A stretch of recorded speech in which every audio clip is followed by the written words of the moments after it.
नमस्कार. Hello doctor कार्यक्रमामध्ये सर्वांचं मनापासून स्वागत. हॅलो डॉक्टर हा दूरदर्शन सह्याद्री वाहिनीचा आरोग्यविषयक विशेष कार्यक्रम आहे, ज्यामध्ये तुम्ही तुमच्या आरोग्य समस्यांविषयी किंवा आजाराविषयीचे तुमचे प्रश्न हे आमच्या तज्ञ डॉक्टरांना विचारू शकता, ते सुद्धा घरातून कुठेही न हलता फक्त फोनवरून. आजचा कार्यक्रम हा प्रायोजित कार्यक्रम आहे. विषय आहे न समजणाऱ्या वंध्यत्वामधील समस्या आणि संयुक्त उपचार. दिवाळी आता उंबरठ्यावरच ठेपलेली आहे. धन्वंतरी जयंती सुद्धा दिवाळीच्या धनत्रयोदशीला साजरी करतात. समुद्र मंथनातून जशी धन्वंतरीची उत्पत्ती झाली, निर्मिती झाली, तसंच शास्त्र चर्चेतून उत्तम ज्ञानाचे दरवाजे उघडतात आणि आपल्याला माहिती मिळत असते. संयुक्त उपचार पद्धतीच्या विविध कार्यक्रमांमध्ये आपण मागच्या महिन्यापासून एक वंध्यत्वावरील शृंखला सुरू केलेली, ज्यामध्ये आपण स्त्री आणि पुरुषाच्या लैंगिक समस्यांबद्दल माहिती घेतली, पुरुष वंध्यत्वाची कारणं आणि त्यावरील उपचाराची माहिती घेतली, स्त्री वंध्यत्वाची कारणं आणि त्याच्यावरील उपचाराची सुद्धा माहिती घेतली. मात्र असे अनेक अजूनही प्रश्न आहेत जे अनुत्तरित आहेत आणि त्यासाठी आजच्या आपल्या कार्यक्रमाचं आयोजन केलेलं आहे, ज्यामध्ये आपण न समजणाऱ्या म्हणजे अनएक्सप्लेन्ड इन्फर्टिलिटी ज्याला म्हणतो, अशा विविध वंध्यत्वाची समस्यांविषयी माहिती करून घेणार आहोत. या विषयावर अर्थात आपल्याला मार्गदर्शन करणार आहेत संयुक्त उपचार पद्धतीचे जनक आणि वेदिकेअर वेलनेस क्लिनिकचे संचालक डॉक्टर अनिल पाटील. नमस्कार डॉक्टर, तुमचे या कार्यक्रमामध्ये स्वागत. नमस्कार. डॉक्टर अनिल पाटील हे मुंबई युनिव्हर्सिटीमधून MBBS MD गोल्ड मेडलिस्ट आहेत. संयुक्त उपचार पद्धतीमध्ये ते allopathy, Ayurveda, panchakarma, naturopathy, physiotherapy, reiki, acupuncture आणि ॲक्युप्रेशर, संमोहन चिकित्सा आणि संगीतोपचारांचा वापर करतात. अनेक राष्ट्रीय आणि आंतरराष्ट्रीय पुरस्कारांनी त्यांना गौरविण्यात आलेलं आहे. इंदिरा गांधी सद्भावना राष्ट्रीय सद्भावना award, international gold star millennium award, health care excellence award in Ayurveda हे त्यापैकी काही ठळक पुरस्कार. दर्शको, न समजणाऱ्या वंध्यत्वातील समस्या आणि संयुक्त उपचार असा आजच्या कार्यक्रमाचा विषय आहे. आणि कार्यक्रमामध्ये सहभागी होण्यासाठी आणि प्रश्न विचारण्यासाठी तुम्ही उत्सुक असाल, नेहमीप्रमाणेच आमचे दूरध्वनी क्रमांक लिहून घ्या. आमचे दूरध्वनी क्रमांक असे आहेत: 022 हा मुंबई बाहेरील प्रेक्षकांनी STD कोड डायल करायचा आहे. मोबाईल धारकांनी सुद्धा हा कोड डायल करायचा आहे. आमचे दोन क्रमांक आहेत. पहिला क्रमांक 24908050, दुसरा क्रमांक 24988050. या दूरध्वनी क्रमांकांवर संपर्क साधून आपण आमच्या कार्यक्रमामध्ये जरूर सहभागी होऊ शकता. जास्तीत जास्त प्रश्न आम्ही नेहमीच आमच्या कार्यक्रमामध्ये घेण्याचा प्रयत्न करत असतो, म्हणून फोन करताना कृपया आपल्या टीव्ही संचाचा आवाज कमी ठेवावा. प्रश्न हा विषयाला अनुसरून थोडक्यात आणि सलग विचारावा. याशिवाय संयुक्त उपचार पद्धतीच्या कार्यक्रमामध्ये एक विशेष सदर असतं, ते म्हणजे प्रश्नमंजुषा.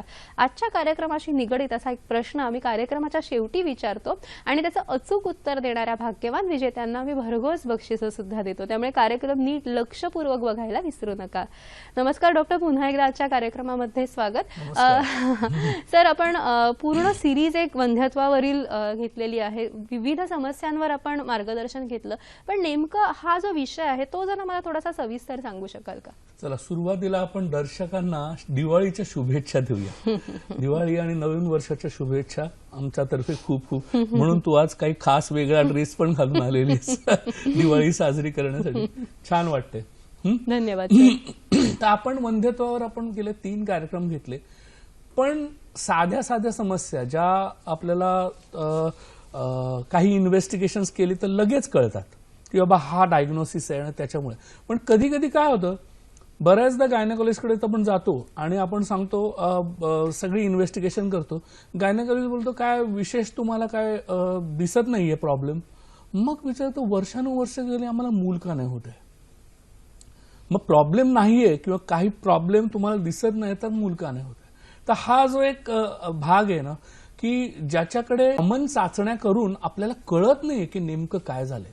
तर ह्याबद्दल आपण जरा थोडं जास्त किंवा जटिल समस्या ज्या आहेत, म्हणजे मला आज अपेक्षा आहे की प्रेक्षकांनी मला असं विचारावं की ज्या खूप जटिल समस्या की ज्यांचं आपण भरपूर केसेसही बघणार आहोत की खूप कठीण कठीण केसेस आपण संयुक्त उपचार पद्धतीने कशा सोडवल्या. निश्चित मला वाटतं की आपले दर्शक सुद्धा अतिशय सजग दर्शक आहेत आणि आपल्याला मागच्या अनेक कार्यक्रमांमध्ये सुद्धा त्यांनी अतिशय छान प्रतिसाद दिलेला आहे. अगदी लैंगिक समस्येच्या कार्यक्रमामध्ये सुद्धा त्यांनी मनमोकळे आपल्याशी गप्पा मारलेल्या आहेत. आज सुद्धा आपण त्यांच्याकडनं बरेच प्रश्नांची अपेक्षा नक्की करू शकतो. आज मला त्यांचे प्रश्नच सोडवायचे जास्त करून.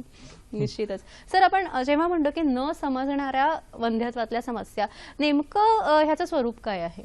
तर आपण एक म्हणजे आता कोणत्याही तपासण्यांनी आपण तपासण्या केल्या तरी आपल्याला कळत नाहीये नेमकं, वरवर पाहता सगळं बरोबर दिसतंय तर तरी देखील मूल होत नाहीये वर्षानुवर्ष. तर ह्या काही जटिल समस्या असतात किंवा असाध्य समस्या असतात. जास्त करून काय होतं, जर मूल होत नसेल तर मग एक साधारण पॅटर्न ठरलेला आहे गायनेकोलॉजिस्टचा की कुठलाही प्रॉब्लेम असू दे किंवा नसू दे, लगेच आपण IUI किंवा इंट्रायुट्राईन इन्सेमिनेशन, याचा अर्थ असा की आपण फॉलिक्युलर स्टडी करून पाहतो की स्त्री बीज वाढते की नाही. स्त्री बीज जर सोनोग्राफी करून वाढताना दिसलं, ते फुटलं की फक्त वीर्य गोळा करायचं, प्रोसेस करायचं आणि इंजेक्शनने आत सोडायचं आणि प्रार्थना करायची की बाबा लवकरात लवकर होऊ दे. म्हणजे हा एक टेक्नॉलॉजी झाली. आता टेक्नॉलॉजी ही आपण एकदा करतो, दोनदा करतो. मी एक कुटुंब बघितलं की त्यांनी 25 वेळा IUI केलाय आणि तरी देखील ते मूल राहिलं नाही. म्हणजे असं वाटतं कधी कधी जोडपी येतात आणि सांगतात आम्ही इतक्या वेळा IUI केलं. बरोबर, IUI हा का उपाय नाहीये ना. IUI ही टेक्नॉलॉजी झाली. पण अनफॉर्च्युनेटली आपल्याकडे ती टेक्नॉलॉजी वापरण्याकडेच कल दिसतो. म्हणजे ट्रीटमेंट हा जो भाग आहे, म्हणजे एखादी गोष्ट प्रॉब्लेम आहे तर आपण त्याला ट्रीट करूया, हा जो भाग आहे हा अनफॉर्च्युनेटली आधुनिक वैद्यकात बराच वेळा दिसत नाही. इन्फर्टिलिटीमध्ये IUI झालं, IUI फेल झालं 5-6 वेळा, जोडपं कंटाळला की सांगायचं आता आपण टेस्ट ट्यूब बेबी करूया. आणि मग टेस्ट ट्यूब बेबी कसं असतं, एक तर महागडं आहे, पुष्कळ महागडं आहे, त्याच्यानंतर शक्यता फार कमी असते होण्याची, कारण शेवटी ती टेक्नॉलॉजी आहे. टेक्नॉलॉजीला स्वतःच एक फेल्युअर रेट आहे की ते होणार नाही म्हणून. तर जरी सांगितलं जातं की 30-40% शक्यता असते, माझ्या मते 10-20% वर नसते. अतिशय चांगल्या ठिकाणी जर केलं तरी पण एवढीच शक्यता साधारण त्या टेक्नॉलॉजीमध्ये असते. आणि मग ते 1.5-1.5, 2-2 लाख रुपये लोकांना झेपत नाही. आणि असं पुन्हा पुन्हा एकदा, दोनदा, तीनदा IVF करून होतं काय की त्या स्त्रीच्या एकूणच शरीराला पुष्कळ अपाय होतो. सतत इंजेक्शन्स घेऊन किंवा सतत ते हॉर्मोन्स घेऊन 100 इंजेक्शन घ्यावे लागतात कधी कधी, किंवा हॉर्मोन ती गर्भ तयार होण्यासाठी किंवा अंडी तयार होण्यासाठी इंजेक्शन्स घ्यावी लागतात. तर ह्याच्यामध्ये काय होतं की खूप जास्त प्रमाणात अंडी तयार होतात आणि बऱ्याच वेळा जर IVF केलं किंवा IUI केलं तर प्रीमॅच्युअर ओव्हॅलियन फेल्युअर पण होण्याची शक्यता असते. म्हणजे ओव्हरीज रिस्पॉन्ड करायला बंद करतात आणि पुढे मग अंडी तयारच होत नाहीत. म्हणजे अशा दुष्परिणाम आपल्याला टेक्नॉलॉजीमुळे होऊ शकतो. तर हा टेक्नॉलॉजीचा दुष्परिणाम जर आपल्याला टाळायचा असेल तर आपण सुरुवातीला नॅचरल आणि मार्गानेच पुढे जायला पाहिजे. तर लगेच निश्चितच. म्हणजे तुम्ही जे म्हणालात की थोडंसं पेशन्स ठेवून नेमकी ती वंध्यत्वाची समस्या काय आहे आणि त्याचं कारण काय आहे ह्याच्यावर थोडासा उहापोह करून त्या मूळ कारणाला जर आपण चिकित्सा केली तर निश्चितच IUIचे जे प्रमाण आहे ते आपण कमी करू शकतो. कारण पुढे ही टेक्नॉलॉजी आपल्याला शेवटचा आधार म्हणूनच घ्यायचा आहे, न की पहिला आधार म्हणून. हे तुम्ही फार छान सांगितलं. सर, आपल्याला पहिला प्रश्न आलेला आहे. स्वाती प्रश्न विचारतायत अहमदनगरवरून. नमस्कार स्वातीजी, बोला. हॅलो. हॅलो, नमस्कार. हॅलो डॉक्टर मध्ये. मला असा प्रश्न विचारायचा की आमच्या मिस्टरांचं वय 28 आहे आणि माझं वय 25 आहे. आमच्या लग्नाला 2 वर्ष झालेले आहेत. तर सगळे टेस्ट नॉर्मल आहेत, पण पतीच्या मिस्टरांच्या मध्ये शुक्रधातू कमी आहेत. बर. कमी म्हणजे रिपोर्टमध्ये मोटिलिटी कमी आहे, गतिशीलता कमी सांगितली आहे असे की, तयार होत नाहीत असे सांगितले. तयार अजिबातच होत नाहीत. हा असे सांगितले. बर ठीक आहे, तर ठीक आहे. संयुक्त उपचार पद्धतीमध्ये काय आहे का उपचार? बर ठीक आहे, तुम्ही फोन ठेवून देऊ शकता. थोडक्यात जटिल समस्यामध्ये हा फार मोठी जटिल समस्या आहे, ते म्हणजे अॅझोस्पर्मिया. म्हणजे स्पर्म प्रोडक्शनच नाहीये. ओके. त्या 2-3 प्रकारचे अॅझोस्पर्मिया आहेत. तो ऑब्स्ट्रक्टिव्ह आहे की नाही हा आपण पाहू शकतो. म्हणजे ऑब्स्ट्रक्टिव्ह अॅझोस्पर्मियामध्ये काय असतं की स्पर्म्स तयार होतात टेस्टिकल्समध्ये किंवा वृषणांमध्ये, पण मार्ग नसल्यामुळे, म्हणजे वासच ऍबसेंट असते, मार्ग नसल्यामुळे कधी कधी ब्लॉकेज होतं. त्याला आपण ऑब्स्ट्रक्टिव्ह अॅझोस्पर्मिया असं म्हणतो. तर ह्याच्यामध्ये आपण बायोप्सी केली तर आपल्याला कळतं की आतमध्ये चालू आहे. तर दुसरं एपिडिडायमल सिस्ट, म्हणजे तिथे स्टोअर होतात स्पर्म्स हे झाल्यानंतर, तयार झाल्यानंतर, तर तिथे जर सिस्ट असेल तर आपल्याला असं दिसून येतं की बऱ्याच वेळा त्याच्यामुळे देखील अॅझोस्पर्मिया असू शकतो. तिसरं कारण म्हणजे लहानपणी त्यांना गालगुंड झाले असतील, टायफॉइड झाला असेल, तर मम्स ऑर्कायटिस म्हणजे गालगुंडामुळे झालेला वृषणांचा दाह किंवा शोथ, आणि टायफॉइड ऑर्कायटिस किंवा विषमज्वरामुळे झालेला शोथ, तर ह्याच्यामुळे देखील कधी कधी हर्निया, हायड्रोसिल सुद्धा असतं. हा व्हेरिकोसिली असतं. तर आपल्याला हे शोधून काढायला लागेल की त्यांना नेमकं कारण काय आहे. तर ते कारण आपण शोधून काढू. दुसरी गोष्ट, आपण हॉर्मोनचं प्रोफाईल बघू त्यांचं FSH आणि LH आणि टेस्टोस्टेरॉन हजबंड ऑफकोर्स. आपल्याला आता अॅझोस्पर्मिया बद्दल बोलतोय आपण. पण मग FSH LH हे हजबंडचं पण हो, हजबंडचं आपल्याला बघायचंच ऑफकोर्स. कारण टेस्टोस्टेरॉन लेवल किंवा खाली जर चालू नसेल काम वृषणांमध्ये तर FSH लेवल वाढलेली असते. त्याच्यामुळे आपण ती लेवल पाहायची की साधारण मग ती 18-18च्या वर असेल तर आपण म्हणतो 12 ते 18 मध्ये साधारण ते नॉर्मल लेवल असते. तर ती FSH ची लेवल जास्त असेल किंवा LH ची लेवल सुद्धा जास्त असेल तर आपल्याला कळतं की काहीतरी प्रॉब्लेम आहे. म्हणजे कसं आहे की वृषणांमध्ये काम होत नाहीये.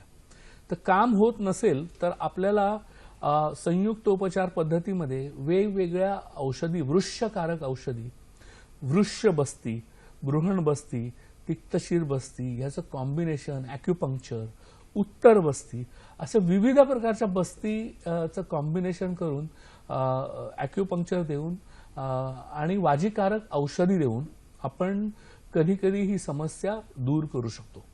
तर ह्याला मात्र लॉंग टर्म ट्रीटमेंटची आणि धीर धरून ट्रीटमेंट घेण्याची गरज असते. बरोबर. म्हणजे मुख्यतः प्रथम ब्लड इन्व्हेस्टिगेशन्स करून, बायोप्सी करून हे आपल्याला ठरवलं पाहिजे की नेमकं कारण काय आहे त्यांचं स्पर्म काउंट कमी होण्याचं. तर ह्या अनुषंगानेच मला दुसरा प्रश्न असा विचारायचा आहे की निसर्गाने बघा अनेक गोष्टी आपल्याला ड्युएलिटीमध्ये दिलेल्या आहेत. 2 डोळे दिलेले आहेत, 2 कान दिलेले आहेत, तसंच टेस्टिस पण आपल्याला 2 आहेत. तर ह्याच्यामध्ये मला असं विचारायचं आहे की जर एका टेस्टिसमध्ये प्रॉब्लेम असेल, म्हणजे एका वृषणामध्ये प्रॉब्लेम असेल आणि एक वृषण जर नॉर्मल फंक्शनिंग असेल तर त्याच्यामधनं गर्भधारणा होऊ शकते का त्या स्पर्म्स मधून? हो, का नाही होऊ शकत. कालच एक माझ्याकडे लहान मुलगा आला, एक टेस्टिस आहे आणि एक अनडिसेंडेड आहे.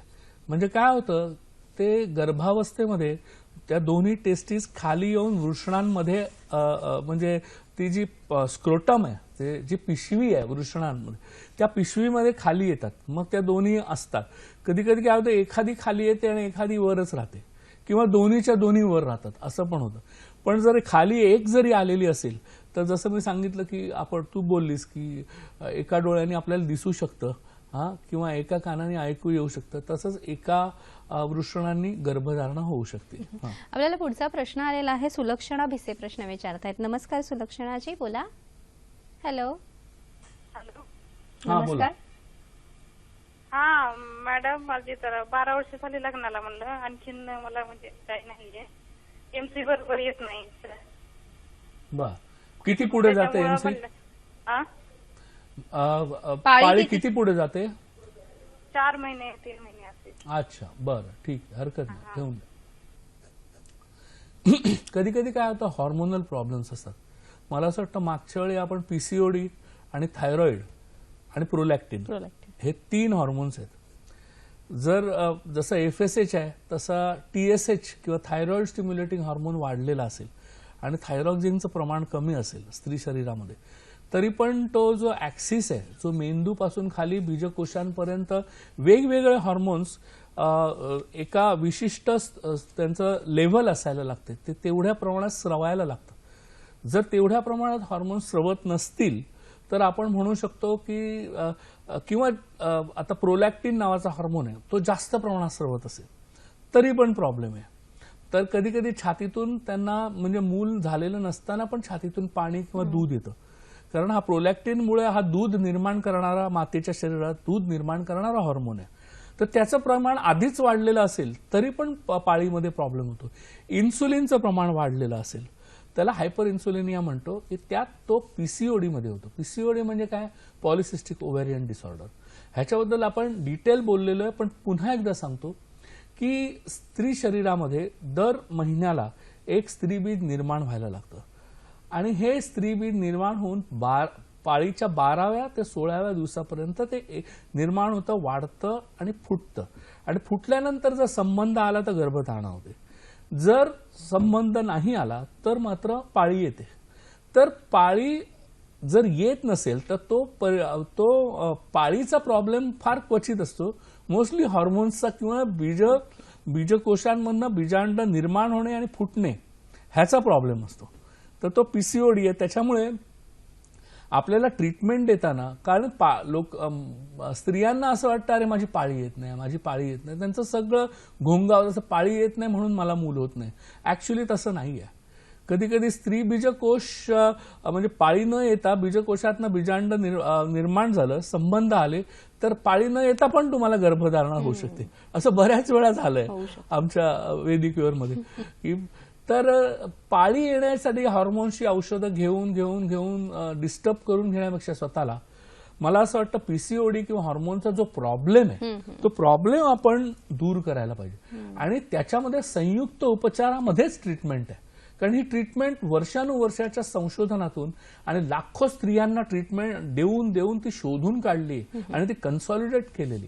ह्याच्यामध्ये कॉम्बिनेशन आहे पंचकर्माचं, ॲक्युपंक्चरचं, योगाचं, प्राणायामाचं, वजन कमी करणे, अशा विविध प्रकारचं कॉम्बिनेशन केलं की आपोआप मग तो बरा होऊ शकतो. बरोबर. म्हणजे कंबाईंड थेरपी, फक्त एका चिकित्सा पद्धतीचा अवलंब न करता कंबाईंड थेरपी करून आपण जास्त ह्याच्यामध्ये यशस्वी होऊ शकतो असं मला पण वाटतं. न समजणाऱ्या वंध्यत्वाच्या समस्या, अनेक समस्या आणि केसेस सुद्धा आपण डिस्कस करणार आहोत. मात्र कार्यक्रमामध्ये आता वेळ झालेली एका छोट्याशा विश्रांतीची. तुम्ही कुठेही जाऊ नका, पाहत रहा कार्यक्रम हॅलो डॉक्टर.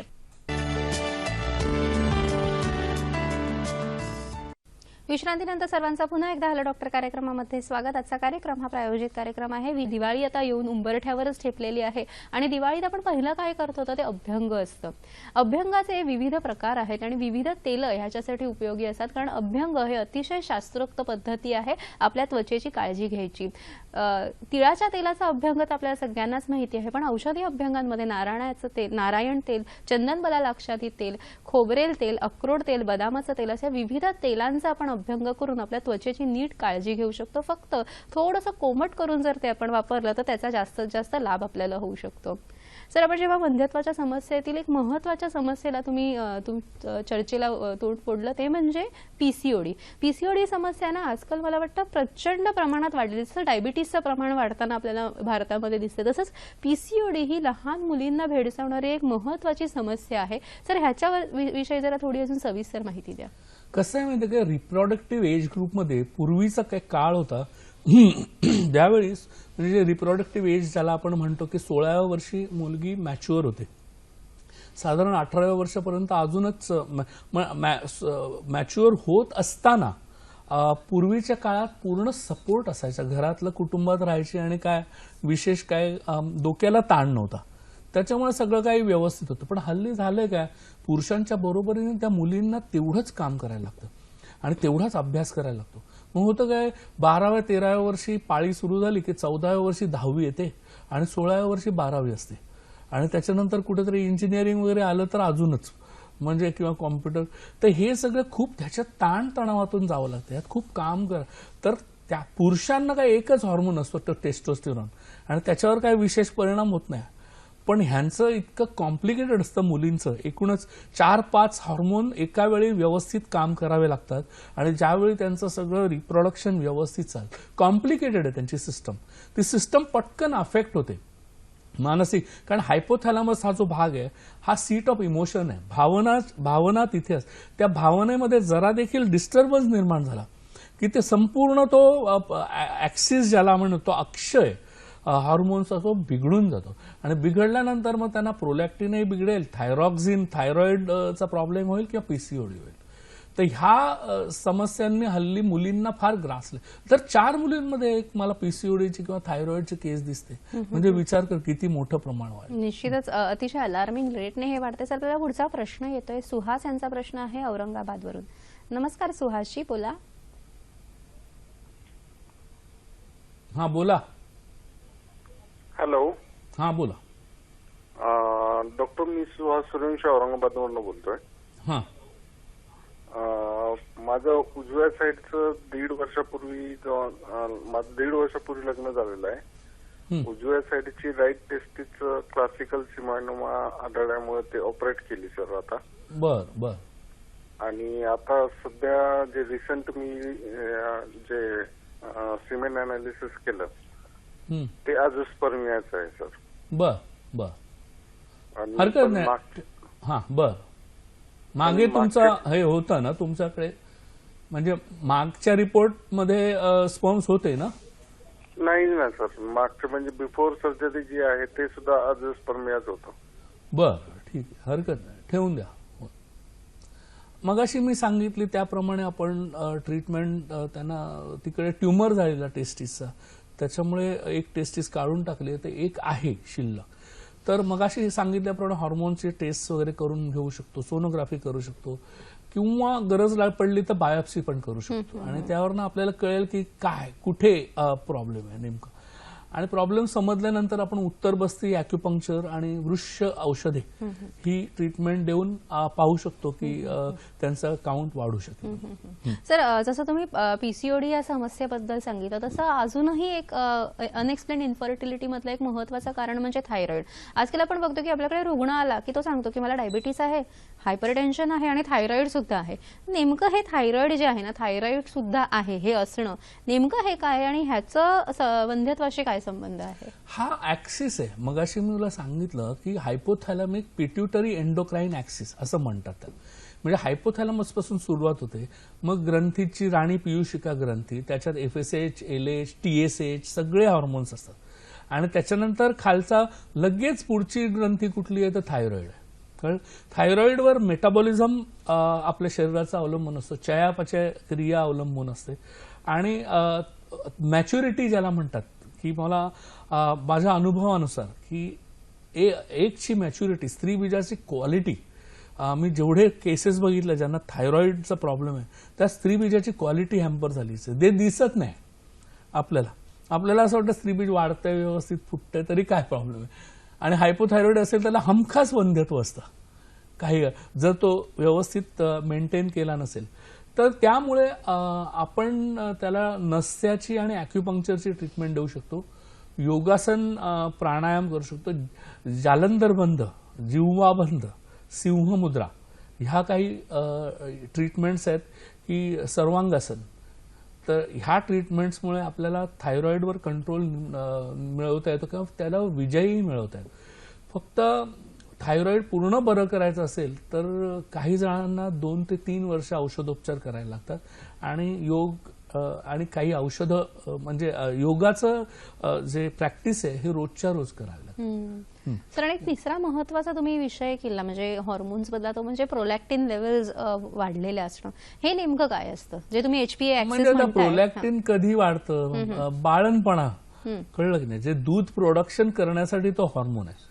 आता तो भलताच जर वाढला तर ऑफकोर्स आपल्या पिट्युटरीमध्ये प्रॉब्लेम आहे असं आपण सांगू शकतो की आपली जी पियुषिका ग्रंथी आहे ती बरोबर काम करत नाहीये, त्याच्यामुळे प्रोलॅक्टिन वाढलेलं आहे. तर असं झाल्यानंतर सगळंच डिस्टर्ब होऊन जातं, तो ऍक्सिस आहे. आणि त्यामुळे पाळीमध्ये प्रॉब्लेम होऊ शकतो. कारण का दूध कधी, जेव्हा बाळणपणामध्ये दूध निर्माण होत असतं त्यावेळी पाळी बंद असते बऱ्याच वेळा. तुला सुरुवातीला पाळी चालूच होत नाही लवकर, म्हणजे बाळंतपणानंतर, कारण प्रोलॅक्टिनची लेवल हाय असते. तशीच ती प्रोलॅक्टिनची लेवल आत्ता हाय झाली तर मग ते पाळी चालू नाही होणार किंवा पाळीमध्ये प्रॉब्लेम येणार. सर, आपल्याला पुढचा प्रश्न आलेला आहे. हेमंत प्रश्न विचारतायत जळगाववरून. नमस्कार. हॅलो, नमस्कार. हा, नमस्कार मॅम, मी हेमंत पवार बोलतो जळगावहून. तर आमच्या लग्नाला 4 वर्ष झालेली आहेत बर, आणि लग्नानंतर 2-3 महिन्यांचं प्रेग्नन्सी राहिली होती, परंतु मिसेसला डर्मॉइड सिस्ट होती आणि त्याच्यामुळे प्रेग्नन्सी मिसकॅरेज झाली. बर, आता मात्र तेव्हापासून प्रेग्नन्सी राहत नाहीये. आम्ही भरपूर टेस्ट केल्या, सगळ्या नॉर्मल आहेत आणि आता मागे हिस्टोस्कोपी पण केली आम्ही हं, आणि आता ॲक्युपंक्चर वगैरे करतोय. बर. तर प्रेग्नन्सी डॉक्टर असं म्हणतात की तुम्हाला 100% प्रेग्नन्सी राहील. तर अडचणी काय असतील मग सर, सगळ्या गोष्टी नॉर्मल असेल सुद्धा? बरं, ठेवून द्या फोन.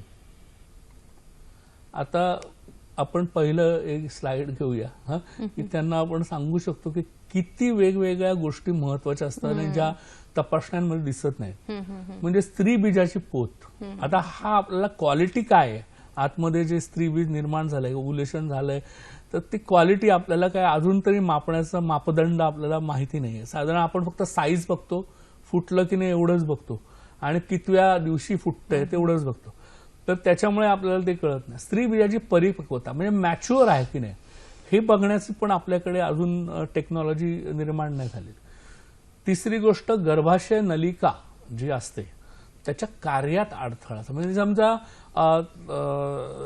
तिथे गर्भाशय नलिकेमध्ये स्त्री बीज आतमध्ये आहे पण ते पुढे सरकत नाही कधी कधी. म्हणजे त्याचे जे आतमध्ये सिलिया असतात ते काम करतात की नाही व्यवस्थित, ते पण फार महत्वाचं, कारण ते पुढे सरकायला लागतं. कधी कधी नाही सरकलं तर आपल्याला बीज नलिकेमध्येच गर्भधारणा होत, त्याला एक्टॉपिक प्रेग्नन्सी म्हणतात. त्याची पण भरपूर प्रकार आहेत. म्हणजे त्याच्यात सूज आलेली असेल, शोथ झालेला असेल नलिकेचा, तरी पण एक्टॉपिक प्रेग्नन्सी निर्माण होऊ शकते. आणि खास करून ते बीजनलिका पुढे म्हणजे तो गर्भ पुढे सरकत नाही किंवा स्त्री बीज पुढे सरकत नाही. तर हा तिसरा. शुक्रजंतू आतमध्ये त्यांना शक्ती आहे का तेवढी की ज्या ते तिथपर्यंत पोचतील.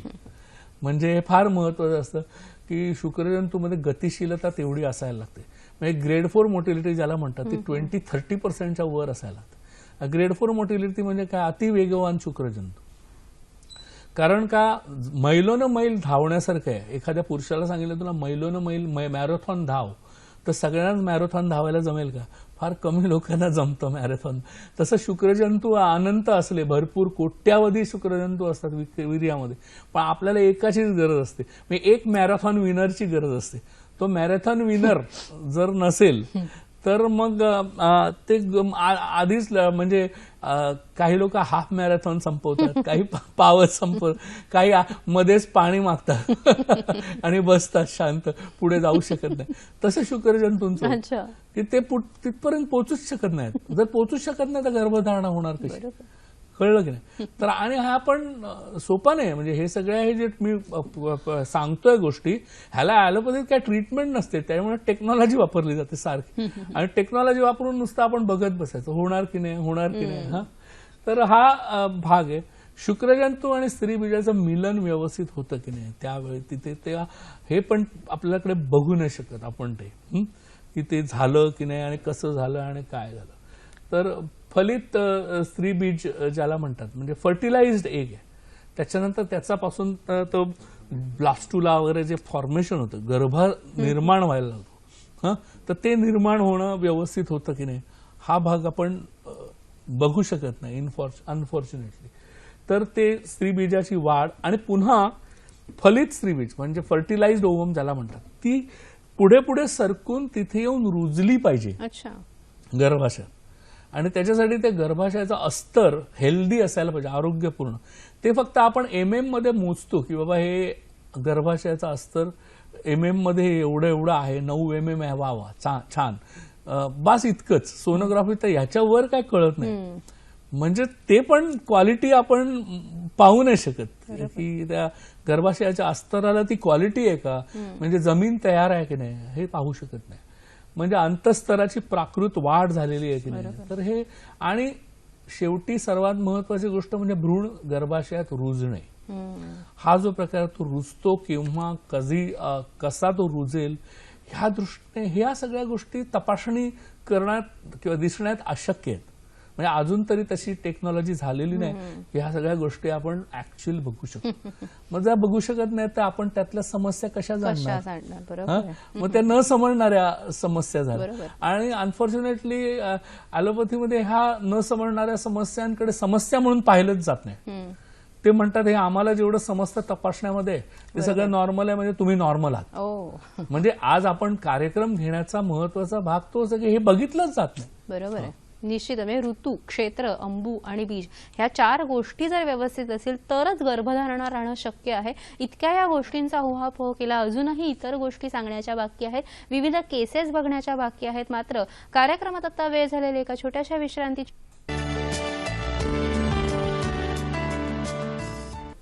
विश्रांतीनंतर सर्वांचा पुन्हा एकदा हॅलो डॉक्टर कार्यक्रमामध्ये स्वागत. आजचा कार्यक्रम हा प्रायोजित कार्यक्रम आहे.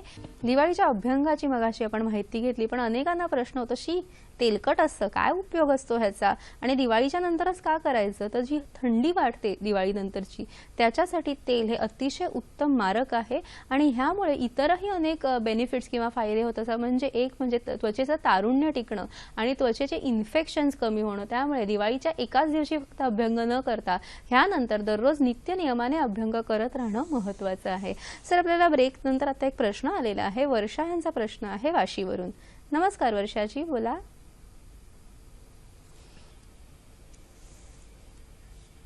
नमस्कार वर्षा, बोला. हा मॅडम, माझ्या लग्नाला 13 वर्ष झालेले आहे आणि मधला पाळीच नाही आलेली आहे.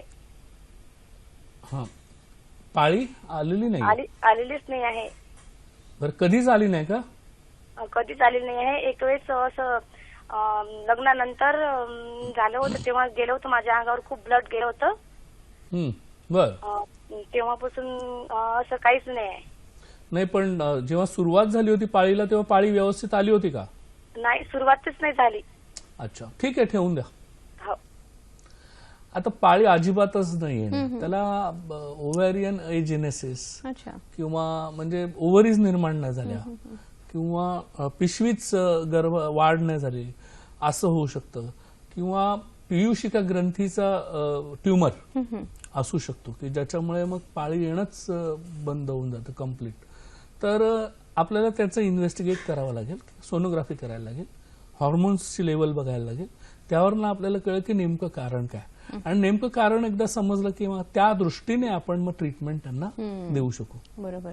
म्हणजे नीट इन्व्हेस्टिगेशन झालं तर योग्य दिशेने आपण त्या चिकित्सा जर केली तर निश्चितच त्यांना समस्येचं कदाचित समाधान सुद्धा मिळू शकतो. मला अगदी एक खूप स्ट्रेंज केस आठवते. म्हणजे अक्षरशः डॉक्टरांनी टाकून दिलेली केस होती. अशीच पाळी नाही येत, पाळी नाही येत म्हणा.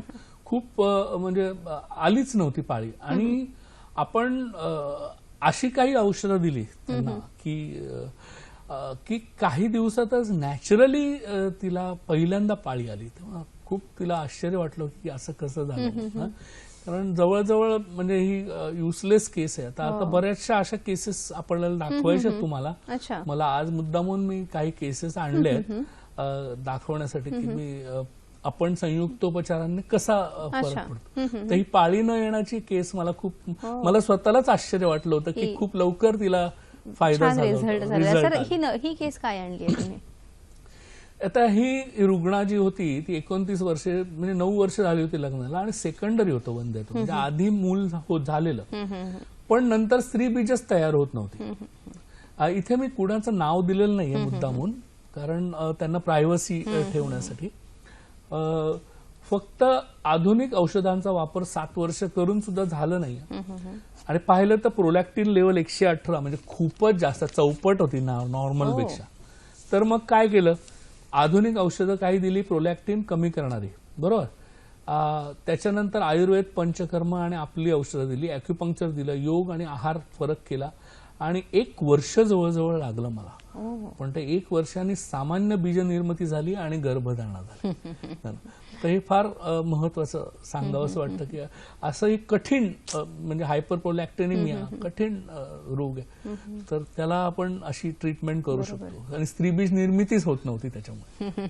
आपल्याला पुढचा फोन आलेला आहे. विशाल यांचा प्रश्न आहे जळगाववरून. नमस्कार विशालजी, बोला. बोला. हा नमस्कार. हा बोला ना आपण. माझा प्रश्न असा आहे, आमच्या लग्नाला 2 वर्ष झाली. तर मिसेसची HSG वगैरे नॉर्मल आहे आणि माझी पण टेस्ट नॉर्मल आहे. तर डॉक्टरांनी आम्हाला आता IUI चा सल्ला दिलाय, तर काय करायचं पुढे? संबंध व्यवस्थित होतात तुमच्या?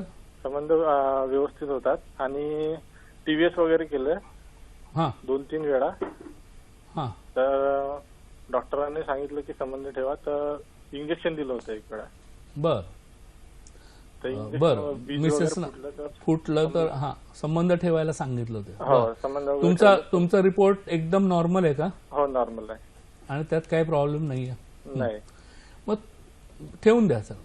तुमचा रिपोर्ट जर नॉर्मल असेल तर मला IUI करण्यात काही स्वारस्यच वाटत नाही. कारण IUI कधी केलं जातं, थोडा मोटिलिटी आणि स्पर्मची क्वालिटी कमी असेल तर प्रोसेसिंग करून ते आपण स्पर्म्स प्रोसेस करतो आणि मग ते आत सोडतो, तर मग थोडेसे चान्सेस वाढतात. पण जर त्यांना संबंध व्यवस्थित ठेवू शकतात आणि त्यांचा रिपोर्ट नॉर्मल आहे तर मग IUIचं प्रयोजन काय होणार त्याच्याने? काही विशेष फरक नाही पडणार. मग त्याच्यापेक्षा मला असं वाटतं त्या मिसेसमध्येच त्यांच्यावरच फोकस करायला पाहिजे. कधी कधी एक छान स्ट्रेंज गोष्ट मला आढळून आली आहे हे अनएक्सप्लेन्ड इन्फर्टिलिटीमध्ये, की कशाने तरी शरीरामध्ये टॉक्सिसिटी वाढलेली असते. म्हणजे विषकारक द्रव्य आपल्या चुकीच्या आहार विहारामुळे, जीवनशैलीमुळे, काही जागरण करतात, मानसिक ताणतणाव असतो, वजन जास्त असतं, बऱ्याच गोष्टी असतात आणि ह्या गोष्टीकडे सोयीस्करपणे दुर्लक्ष केलं तर आधुनिक चिकित्सेत, की कारण त्यांना ते बदलण्यासाठी त्यांना ते फार महत्वाचं वाटत नाही. कारण इतकी टेक्नॉलॉजी ओरिएंटेड आहे आधुनिक चिकित्सा, की पहिला IUI करायचं, IUI नाही फेल झालं की IVF करायचं, बस. बाकी मूळ कारणाकडे जायचंच नाही. तर आपण मला असं वाटतं विषकारक द्रव्यांचा निचरा करण्यासाठी संपूर्ण पंचकर्म करून घ्या. म्हणजे वमन, विरेचन, बस्ती सगळं करून घ्यायचं चांगलं 2 महिन्याचं. आणि वैदिक मध्ये ज्या प्रकारे पंचकर्म होतं, आमच्याकडे कधी ट्रेलर दाखवत नाहीत, मेन पिक्चर दाखवतात. म्हणजे बाहेर साधारण जे काही चिकित्सक असतात आयुर्वेदिक, त्यांच्याकडे 8 दिवसाचं पंचकर्म, 7 दिवसाचं 4 दिवसाचं, हे असलं पंचकर्म नाही. पूर्ण डिटॉक्सिफिकेशन करायचं. म्हणजे वमन, विरेचन, बस्तीस, रक्तमोषण, नस्य सारं काही करत, गरज पडली तर शिरोधारा. आणि मला आश्चर्य वाटतं, वर्षानुवर्ष मूल नाही झालं, कळलं नाही कारण, आणि थोडं पंचकर्म केलं धाडकन गर्भ राहून जातो. म्हणजे इतकी टॉक्सिन लेवल कमी झाली की फर्टिलिटी लगेच वाढते. तर ही फार स्ट्रेंज गोष्ट मला लक्षात. मग मी अशा ह्याच्यामध्ये स्त्री रुग्ण जी आहे त्यांना पतीचं पंचकर्म करून घेईन आणि त्याच्यानंतर आपण आर्तवशुद्धी झाली ना, त्याची शुद्धी का त्यांना गर्भधारणा. निश्चितच अशा विविध समस्यांविषयी अजूनही आपण जाणून घेणार आहोत. मात्र कार्यक्रमात आता वेळ झालेली एका छोट्याशा विश्रांती. तुम्ही कुठेही जाऊ नका, पाहत रहा कार्यक्रम हॅलो डॉक्टर.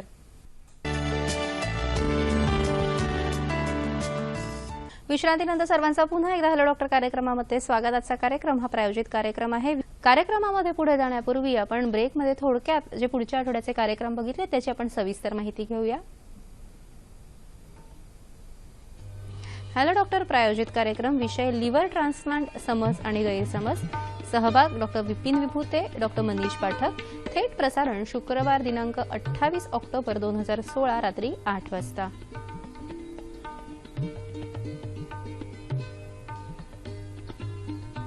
हॅलो डॉक्टर प्रायोजित कार्यक्रम, विषय सोरायसिस आणि होमिओपॅथिक उपचार. सहभाग डॉक्टर RS सोनवणे. थेट प्रसारण शनिवार दिनांक 29 ऑक्टोबर 2016 रात्री 8 वाजता. हॅलो डॉक्टर प्रायोजित कार्यक्रम, विषय हृदय पुनर्वसन. सहभाग डॉक्टर अनिल पोद्दार. थेट प्रसारण रविवार दिनांक 30 ऑक्टोबर 2016 रात्री 8:30 वाजता. या कार्यक्रमांमध्ये तुम्हाला जर सहभागी व्हायचं असेल तर तुम्ही hello.ddkmumbai@gmail.com या आमच्या संकेतस्थळावर जाऊन आम्हाला प्रश्न विचारू शकता. तुमच्या प्रश्नांचा आम्ही नक्कीच समावेश आमच्या कार्यक्रमामध्ये करू, जर आम्हाला ते प्रश्न कार्यक्रम सुरू होण्यापूर्वी आले तरच. नाहीतर आपण फोनवर बोलायला तर नक्कीच आम्हाला आनंद होईल. सर, आपण ब्रेकमध्ये जाण्यापूर्वी आपण विविध केसेस विषयी बोलतो. अजून कुठच्या केस विषयी सांगायला आवडेल? अशा बऱ्याच केसेस आहेत, पण खास असाध्य अशी एक केस होती. 22 वर्षाचीच होती रुग्ण. 4 वर्ष झाली होती लग्नाला आणि 2 वेळा सामान्य गर्भधारणा होऊन दोन्ही वेळेला गर्भपात झालेला 5 महिन्यानंतर. तर कारण शोधल्यावर आपल्याला कळलं की टॉर्च पॉझिटिव्ह आहे. अच्छा. तर टॉर्चवर तुला आश्चर्य वाटेल की मी एका रुग्णेमध्ये 21 अबॉर्शन्स बघितली होती. म्हणजे इतका भयंकर तो रोग आहे की, आणि त्याला ॲलोपॅथीमध्ये ट्रीटमेंट नाही आहे. ओके. त्याच्यामुळे इव्हन ॲलोपॅथ सुद्धा कधी कधी आयुर्वेदिकच ट्रीटमेंट द्यायचा प्रयत्न करतात, पण तरी ते इतकं सोपं नाही. तर संपूर्ण पंचकर्म करावं लागतं. काही महिने त्यांना सांगावं लागतं की तुम्ही संबंध कॉन्डोम वापरून करा, गर्भधारणा होऊ देऊ नका. त्याच्यानंतर ॲक्युपंक्चर, योग, आहार हे सगळं मिक्स करून आपण टॉर्च इन्फेक्शनचं लेवल कमी करतो. ती एकदा लेवल कमी झाला की फर्टिलिटी वाढते, म्हणजे मूल टिकू शकतं. तर इथे मी फक्त 3 महिनेच सांगितलं होतं त्यांना तसं करायला. 4थ्या महिन्यात गर्भधारणा झाली, 9 महिने प्राकृत वाढ झाली, सामान्य प्रसूती झाली आणि सुदृढ बालक. निश्चितच सर, अनेक वेळेला अनेक इन्फेक्शन्स असतात, त्याच्यामुळे सुद्धा गर्भधारणेमध्ये अडथळे येऊ शकतात. ह्या कुठच्या समस्या असतात? आता ही एक केस मला सांगावीशी वाटते की गर्भाशयाचा टीबी झाला. अच्छा. 35 वर्षाची रुग्ण होती. 6 वर्ष लग्नाला झाली होती आणि 10 वर्षापूर्वी टीबी झाला आणि एंडोमेट्रिओसिस आणि संप्रेरकाचा अनियंत्रण. त्यापैकी टीबी होणं, तू इन्फेक्शन बद्दल बोललीस, त्याच्यामुळे कधी कधी ट्यूब्स ब्लॉक होतात, तो एक भाग झाला. पण एंडोमेट्रिओसिस ही अशी समस्या आहे की तुला आश्चर्य वाटेल की चक्क गायनेकॉलॉजिस्ट स्वतः सुद्धा वैद्यकीय ट्रीटमेंट घ्यायला येतात की एंडोमेट्रिओसिसला ट्रीटमेंट नाही आहे. कारण एंडोमेट्रिओसिसमध्ये काय करावं लागतं, एकतर ती रक्ताच्या गाठी होतात आणि मग गाठी त्या काढून टाकाव्या लागतात, किंवा मग महिनोन पाळी बंद ठेवायला लागते, ब्लिडिंग जास्त होते किंवा आतमध्ये रक्ताच्या गाठी निर्माण होऊ नये म्हणून. तर ह्याला ट्रीटमेंट नसल्यामुळे आणि प्रचंड दुखतं पाळी होते तेव्हा. तर अशा रुग्णेस आपण काही खास ट्रीटमेंट केली. आधुनिक जसं टीबी एकेटीची ट्रीटमेंट म्हणजे टीबीचं दिलं होतं. मग आयुर्वेदामध्ये योगबस्ती ट्रीटमेंट आहे आणि ॲक्युपंक्चर, आहार वगैरे, ह्या आहार नियोजन वगैरे केलं. तर त्याच्यानंतर छानपैकी संपूर्ण तो हा बरा झाला एंडोमेट्रिओसिस आणि त्याच्यानंतर गर्भधारणा झाली. सर, आपल्याला लातूरवरून प्रश्न आलेला आहे. दीपाली प्रश्न विचारतायत. नमस्कार दीपालीजी, बोला. हा, हॅलो, माझं नाव दीपाली साठे, मी लातूरून बोलते. हा, बोला. हॅलो. हा, तर माझी पाळी होऊन बंद होऊन 7 वर्ष झाली. डॉक्टर म्हणतात यावर काही इलाज नाही. वय काय तुमचं? वय माझं 32 वर्ष. बर. हा, तर तुमच्याकडे काही इलाज आहेत का मला सांगा. बरं, ठीक आहे, ठेवून द्या. हा. अच्छा, त्यांचं वय फक्त 32 आणि 7 वर्ष झालेली आहेत. प्रीमॅच्युअर ओव्हॅरियन फेल्युअर असं आपण म्हणू शकतो. आणि प्रीमॅच्युअर ओव्हॅरियन फेल्युअरमध्ये आपण FSH LH लेवल आपल्याला त्यांची बघायला लागेल, इस्ट्रोजन प्रोजेस्ट्रॉनची लेवल बघायला लागेल कशी आहे. ते हॉर्मोनचं प्रोफाईल एकदा आपल्याला कळलं, FSH कदाचित खूप वाढलेला असेल. तर FSH कमी करणे आणि AMH वाढवणे हे फक्त संयुक्त उपचारामध्ये शक्य आहे. म्हणजे AMH लेवल जेव्हा कमी असते तेव्हा चक्क सल्ला दिला जातो की बाहेरनं स्त्रीबीज घ्या आणि टेस्ट ट्यूब बेबी करा.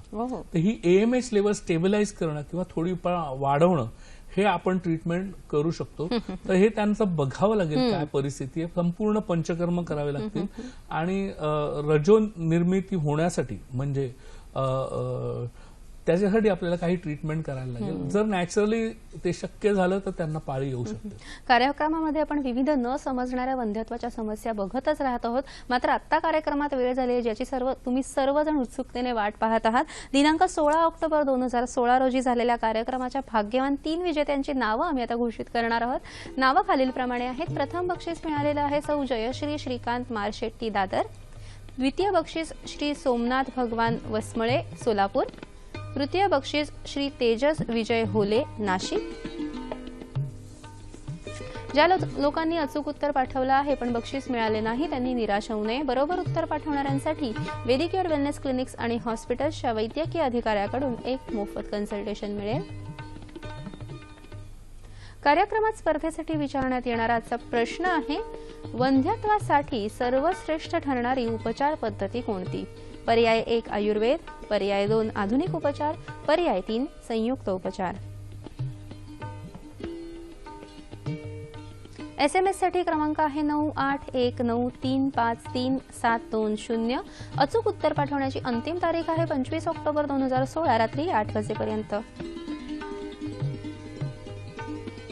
प्रश्नाचे अचूक उत्तर देणाऱ्या विजेत्यांना वेदिक्युअर वेलनेस क्लिनिक्स आणि हॉस्पिटल्सतर्फे विशेष भेट देण्यात येईल व अशा सर्व विजेत्यांमधून लकी ड्रॉ पद्धतीने निवड केलेल्या आमच्या खास विजेत्याला प्रथम पारितोषिक ₹2,500, द्वितीय पारितोषिक ₹1,500, तृतीय पारितोषिक ₹1,000चं गिफ्ट हॅम्पर देण्यात येईल. या विजेत्याचं नाव पुढील महिन्याच्या कार्यक्रमात जाहीर करण्यात येईल.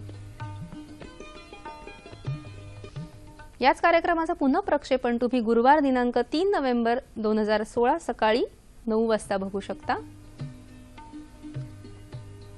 आजचा कार्यक्रम तुम्हाला कसा वाटला हे जाणून घेण्याची आम्हाला उत्सुकता आहे. याशिवाय ज्या डॉक्टर्सना आमच्या कार्यक्रमात प्रायोजित कार्यक्रम करायचा असेल त्यांनी आम्हाला जरूर संपर्क साधावा. आमचा पत्ता असा आहे, निर्माती हॅलो डॉक्टर, दूरदर्शन केंद्र, वरळी, मुंबई 400030.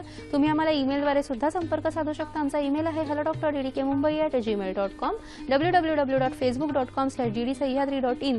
या फेसबुकवर तुम्ही आम्हाला कमेंट्स पाठवू शकता. याशिवाय youtube.com/user/ddsahyadri यावर तुम्ही हा कार्यक्रम पुन्हा बघू शकता. सर, आज कार्यक्रमामध्ये अनेक विषयांचा आपण न समजणाऱ्या अनेक विषयांचा उहापोह केला तरी अनेक प्रश्न अजूनही मनात आहेत. थोडक्यात मला या प्रश्नांची उत्तरं हवी आहे. सर, युटराईन फायब्रॉइड्स असतील तर गर्भधारणेमध्ये अडथळे येऊ शकतात का? फायब्रॉइड्समुळे तर ते आतमध्ये असतील तर अडथळे येऊ शकतात. फॅलोपियन ट्यूब ब्लॉकेज हे वंध्यत्वाचं कारण असू शकतं का? खूपदा असं असू शकतं, म्हणजे वंध्यत्वाचं कारण. पुरुषांमधील व्यसनाधीनता ह्याच्यामध्ये जरी स्पर्म काउंट नॉर्मल असेल आणि व्यसनाधीनता असेल तरी हे वंध्यत्वाचं कारण असू शकतं का? स्पर्मची क्वालिटी कमी होते. थायरॉइडच्या समस्येमुळे वंध्यत्व येऊ शकतं का? आपण ह्याच्यावर मोठं बोललो की थायरॉइडमुळे नक्कीच वंध्यत्व येऊ शकतं. आणि संपूर्ण संयुक्त उपचारामधील पंचकर्म केल्यावर गर्भधारणा निश्चित चांगली राहू शकते का? हो, विषकारक गोष्टींचा निचरा झाल्यामुळे. सर, जाता जाता आमच्या दर्शकांना काय संदेश द्याल? मला असं सांगायचं वाटतं, अजिबात निराश होऊ नये. जरा जरी अनएक्सप्लेन्ड इनफर्टिलिटी असेल, संयुक्त उपचाराचा अवलंब प्रथम करून घ्यावा आणि टेक्नॉलॉजीच्या आधी याचा तुम्ही अवलंब करा. व्यक्तिनित्या प्रकृती तसंच जोडप्या गणिक वंध्यत्वाची समस्या सुद्धा बदलत असते आणि म्हणूनच विविध विषय जे पैलू आहेत वंध्यत्वाचे त्या सर्व विषयांचा समावेश करण्याचा आम्ही आमच्या कार्यक्रमामध्ये निश्चित प्रयत्न केलेला आहे. मला वाटतं ह्याचा तुम्हाला सर्वांना निश्चितच फायदा झालेला असेल. डॉक्टर, आज तुम्ही इथे आलात आणि आमच्या दर्शकांना जी माहिती दिली त्यासाठी दूरदर्शन आणि हॅलो डॉक्टर तुमचे मनपूर्वक आभार आणि सर्व दर्शकांना सुद्धा दिवाळीच्या हार्दिक शुभेच्छा. नमस्कार.